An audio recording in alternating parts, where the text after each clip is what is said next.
Good morning and thank you for joining us for State of Texas. I'm Josh Hinkle. A fired high school band instructor leads a local lawmaker to look at closing another loophole to protect children at school.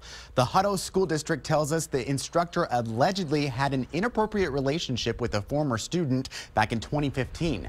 We're not naming him because he has not been charged, and because he was a contract employee, not a teacher, the district is not required to report him to the state.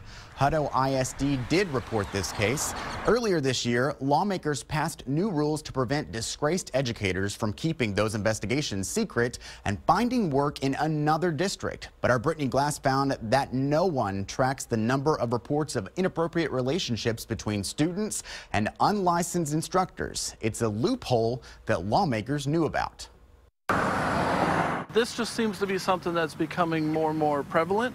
Or at least we're hearing about it more. A growing trend state lawmakers have been trying to tackle. Representative Tony Dale advocated for the Pass the Trash bill. We didn't want people moving from school district to school district, and certainly don't want people perpetrating these kind of crimes on kids. But the bill doesn't address contract workers. We also knew that there were these people that weren't teachers that this could occur with, so I filed a separate bill. That bill didn't pass. It's something that I think needs to happen for these very reasons. House Bill 1799 would have included unlicensed school employees and created a do not hire registry. He's saying these people were caught doing this thing and they should not be around kids. The fiscal cost of creating this registry is one of the reasons that we weren't able to get it through. The price tag, $1 million. It's not an outrageous amount of money in terms of what government does. And we're talking about protecting kids here. Dale will pick up the issue again next session. In the meantime, though, he says background checks are key for everyone who comes in contact with school children. If this person is convicted, they'll have a record, and that should be picked up in the kind of checks that you would hope and expect school districts would do. Maybe we need stricter guidelines on who we allow into our schools. Brittany Glass for State of Texas. Hutto ISD says their background checks are the same for all their employees, teachers, unlicensed instructors, and contract employees. We also asked Austin ISD. They told us they follow the same background check procedures for anyone in the classroom. Texas school districts hit hard by Hurricane Harvey still need a lot of help. Several superintendents voiced their concerns Thursday in front of the House Public Education Committee. Lawmakers wanted to hear about districts' costs from the damage. Texas Education Commissioner Mike Morath says the state set up a system online where affected districts can request donations to help get materials for students. On our EMAT, our instructional materials ordering system, 14 districts so far have created $1.2 million worth of wedding registry, donation registry needs identified in EMAT. That's where we are today. Morath says Harvey affected more than 900 campuses in Texas. Governor Greg Abbott continued his tour of Southeast Texas, still recovering from Hurricane Harvey. The governor visited several cities last week. He spoke about progress so far for Port Arthur and Beaumont. I got to tell you, I'm very impressed with both the leadership in the local community as well as the progress that is being made. Earlier this month, the governor wrote a check to Port Arthur Mayor Derek Freeman to cover close to 40% of the cost to clean up the area. Freeman estimates the total cost to get rid of all the debris close to $26 million. Governor Abbott said he's expecting Congress to approve another wave of relief funding next week. The U.S. House approved $36 billion in emergency disaster relief money Thursday to help out following Hurricanes Harvey, Irma, and Maria. All but 6 Texans voted yes, and all of the noes were Republicans. One of those noes came from Congressman Roger Williams, who represents parts of Travis, Hays, and Burnett counties. He released a statement expressing disappointment at what he called a taxpayer bailout for the National Flood Insurance Program. He wants the flood insurance program reformed. The Senate takes up that bill next week.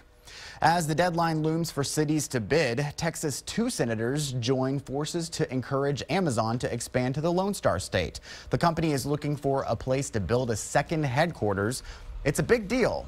Amazon is promising to spend $5 billion and bring up to 50,000 new jobs to the place they choose. Senators John Cornyn and Ted Cruz want that place to be in Texas. They wrote a joint letter to CEO Jeff Bezos telling him everything's bigger in Texas, including the economy, the skilled workforce, and the quality of life. Austin is one city trying to lure Amazon. It presents an opportunity for us to be able to perhaps achieve things that would help us with affordability or mobility in ways that we wouldn't otherwise be able to do. Mayor Steve Adler is touting the potential job and economic benefits of potentially bringing Amazon to town, but others warn the city may not be ready for the company's impact. Some worry about the potential impact on Austin's identity. Austin's a 27-year-old kid going down to ACL, got a couple extra beers in his backpack, and he's going to have a great time. And that's a great city, and that's been the spirit of the city. That's not the city that's going to be able to handle Amazon. The Austin Chamber of Commerce told us they are working hard this week on preparing their official bid to Amazon. All interested cities must submit one by next Thursday. Amazon does have a presence here, recently buying Whole Foods. Amazon posted a list of requirements needed to break ground, and more than a dozen cities coast to coast openly said from the start they will pitch their credentials to the company, including Houston and El Paso. Even Toronto, Canada wants in on the action, highlighting that city's location in the Northeast and uncertainty over immigration issues in the U.S. A new state House committee is looking for ways to make Texas more competitive when it comes to bringing in business and jobs. House Speaker Joe Straus appointed the committee on Thursday. He wants the members to look at reasons employers give for choosing or not choosing to do business in a particular state. In a news release, Straus said Texas has a stellar record of attracting and creating jobs, but he said the state cannot be complacent. Straus added that both CEOs and the best workers are watching Texas, and it's important that the state welcomes them. You may remember during the last legislative session, Straus was critical of proposals to restrict which bathroom gender people can use. He said so-called bathroom bills can lead to boycotts from businesses, workers, and customers. Republican Byron Cook of Corsicana will chair the House Committee on Economic Competitiveness. Houston Democrat Symphonia Thompson will serve as vice chair. The committee is scheduled to report its findings by December 12th. I do it in a way that I think is thoughtful, with the taxpayers in mind. Rick Perry on the hot seat in Washington. What he's saying to defend himself after being accused of wasting your money on the job. Articles of impeachment against Donald J. Trump. A Texan calls on his colleagues in Congress to impeach the president, but find out why he pulled his request before anyone had a chance to vote.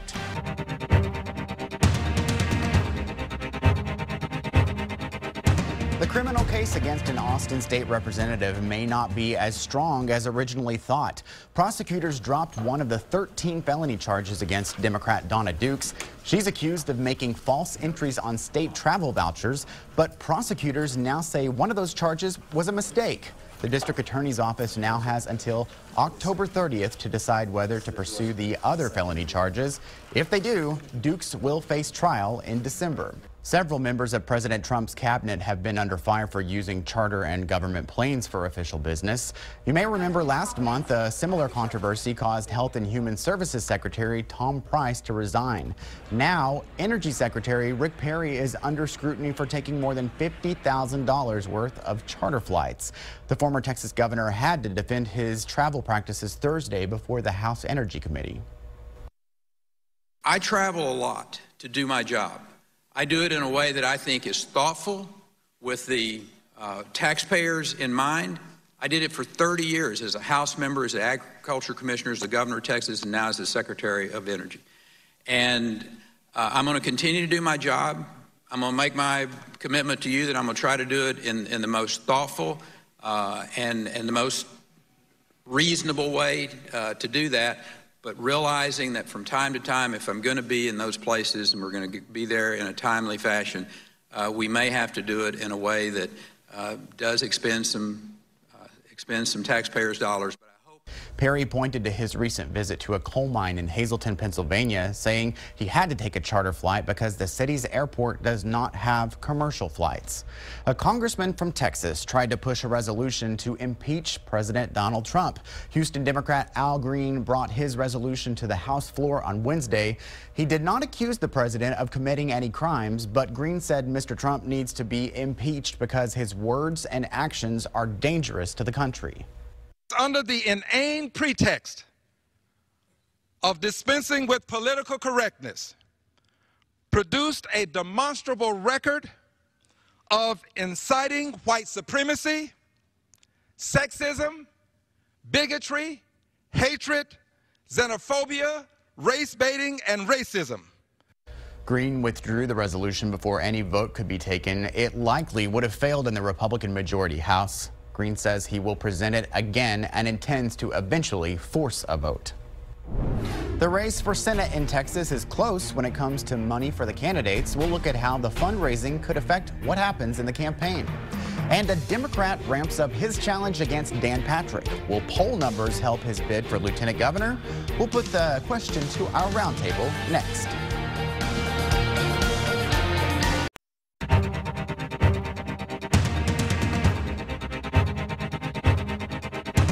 The race to raise money for the campaign for Senate stayed close, but the momentum is swinging back to the incumbent. Democrat Beto O'Rourke is trying to unseat Senator Ted Cruz. Earlier this year, he actually outpaced Cruz when it came to campaign donations. In the latest fundraising period, though, O'Rourke raised $1.7 million. Right now, his campaign has $2.8 million on hand, but he has a long way to go to match what Senator Cruz has in the bank. The Republican won the fundraising battle for the quarter. Cruz raised more than $2 million. His campaign has nearly $6.4 million on hand. A Democrat is trying to win support in his bid to unseat powerful Republican Lieutenant Governor Dan Patrick.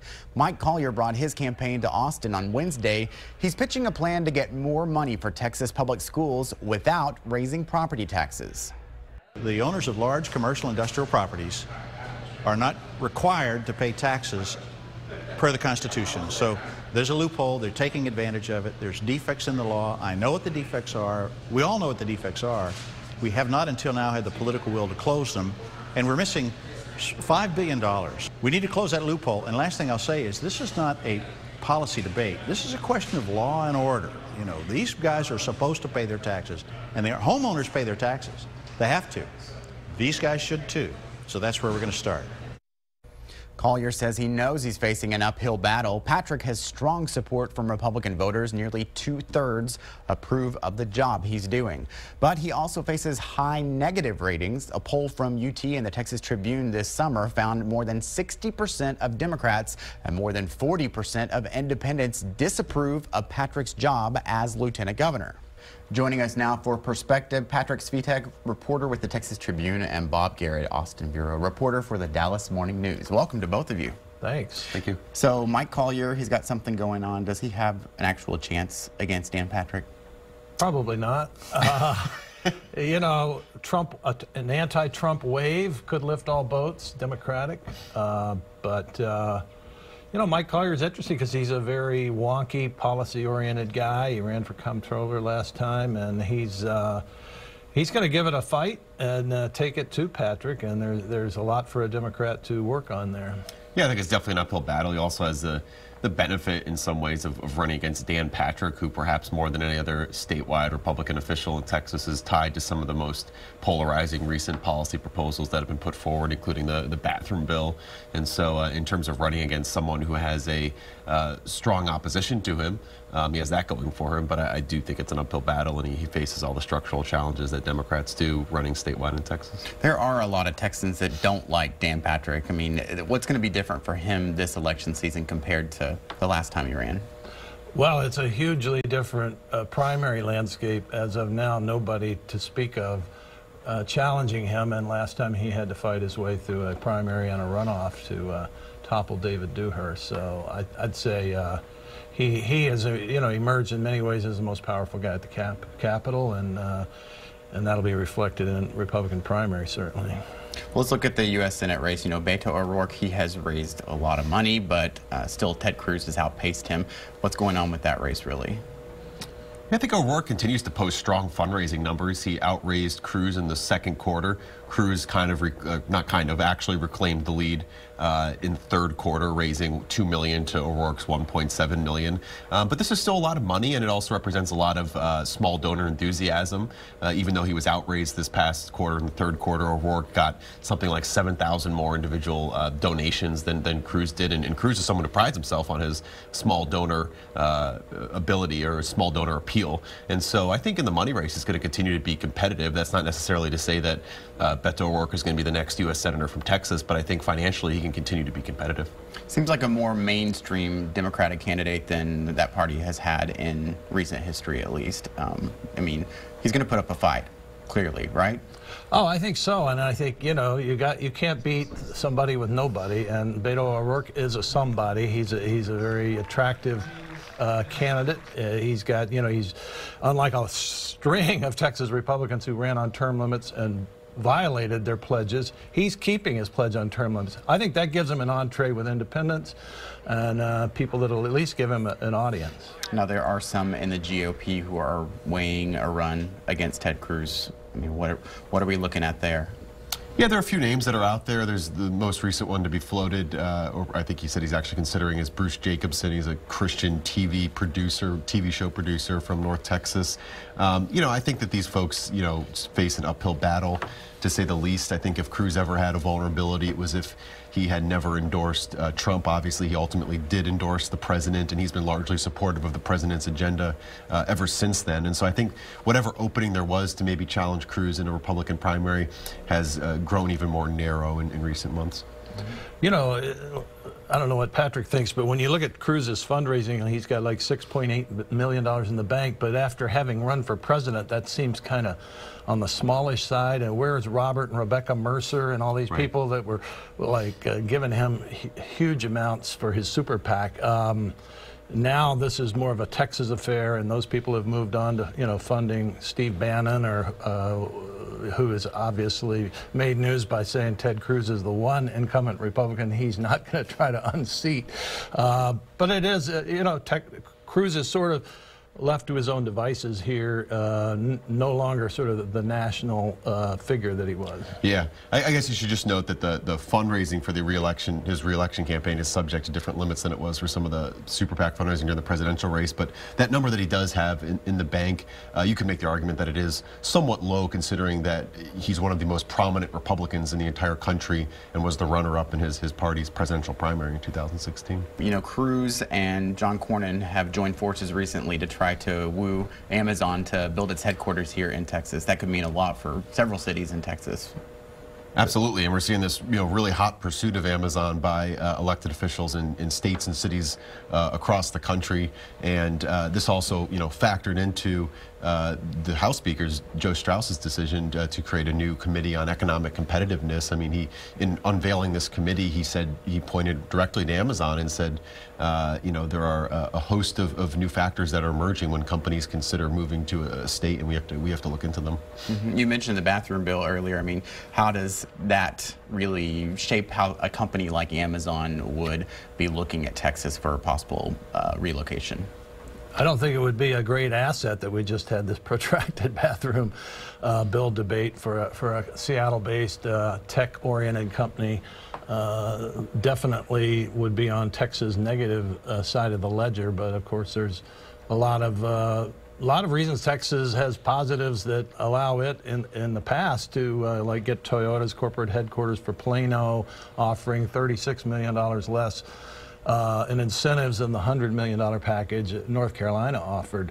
North Carolina also having actually passed a bathroom bill. So Texas has a lot going for it, but bathrooms is not something you're going to see in its Chamber of Commerce brochures. Yeah, I don't think it would have helped if it had passed, certainly, and I don't think that just the conversation surrounding it helps too, and I think that's why the Speaker is trying to steer the conversation away from that and get it focused on factors that he believes are more important to wooing businesses to Texas. All right. Well, we'll leave it there. We'll see if that works, right? Thanks, guys. Thank you. Thank you. Floods from Harvey put a toxic waste site underwater. Find out what the Trump administration plans to do to get rid of the dangerous chemicals permanently. And the order to undo Obama-era environmental rules on coal is bringing both praise and concern. We'll look closer at the potential impact here in Texas.